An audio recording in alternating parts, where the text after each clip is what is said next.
According to Kyiv administration sources, a new hypersonic ballistic missile, nuclear-capable Oreshnik, fired by Russian military last week at the Ukrainian city of Dnipro, caused very minor damage and contained several warheads but no explosives. Kremlin saying this is an experimental medium-range ballistic missile. How is that different from an intercontinental ballistic missile? Well, Boris, first of all, the ICBM, Intercontinental Ballistic Missile, that name evokes something that makes people think of the Holocaust, World War III, nuclear Holocaust, or World War III.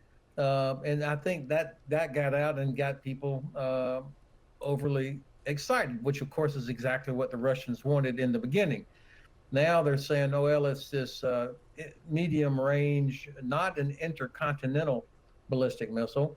And also it looks to be, I mean, it's been labeled as experimental.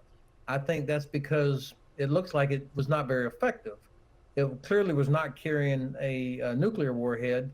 And when I've looked at the video of the pieces or the warheads that did impact around Dnipro, it did not cause much damage. So it's hard to say how effective this weapon is. The point is, we should allow our intelligence agencies to do their assessment. Don't take the bait. This is Russian scaremongering to try and get us to stop supporting Ukraine. And General, there is also, excuse me, there's also something specific about this kind of technology that does hint at some of Moscow's threats over nuclear weapons, right? Well, the fact that there was confusion about what it was, I think and obviously this is a dangerous weapon. There's no doubt about that. But they have been using nuclear capable weapons against Ukraine from the very beginning. There's 4 or 5 different types of missiles and other weapons that are delivered by various means that are all capable of carrying a nuclear warhead. So again, I think that we should not make too much out of this. In fact, it strikes me a little bit of Russian, they're worried.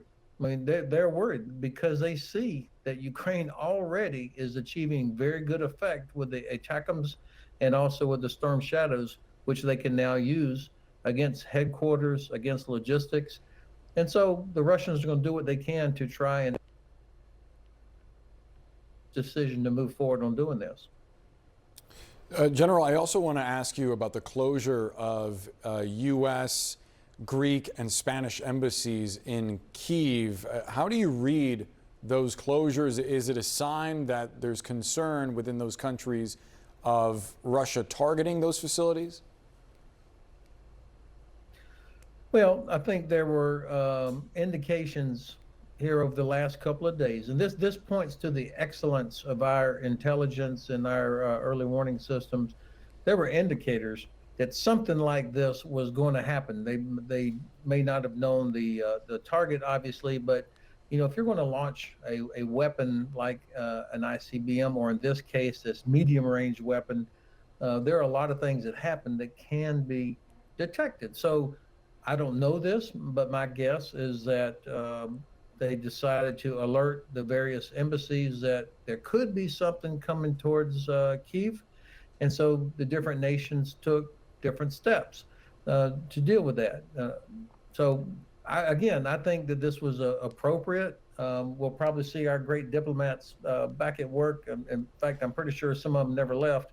They'll be back at work tomorrow. After the United States and Britain permitted Ukraine to launch its missiles into Russia last Thursday, the Kremlin described the weapon's use as a warning to the West, and their remarks seem to support that interpretation. Long-range nuclear strikes on targets, thousands of kilometers away, are usually the intended usage for intermediate-range ballistic missiles. 2 top Ukrainian government officials claimed that Russia fired a new ballistic missile last week toward the Ukrainian city of Dnipro, which contained many warheads but no explosives, and only did extremely minor damage. Intermediate-range ballistic missiles are often designed for long-range nuclear strikes on targets thousands of kilometers away. although the missile that hit Ukraine from the Russian Astrakhan region only traveled roughly 700 kilometers. The RS-26 is said to have a range of over 5,000 kilometers, 3,100 miles. Analysts and war bloggers claim Tuesday that Russian soldiers have seized a region half the size of London in the last month, marking the fastest advance in Ukraine since the early days of the 2022 invasion. In a Tuesday afternoon update, Ukraine's military general staff reported that 23 Russian efforts to advance along the Kurakhov portion of the front line that evening had been repulsed by Ukrainian forces. According to the report, 25 strikes were repulsed close to Pokrovsk.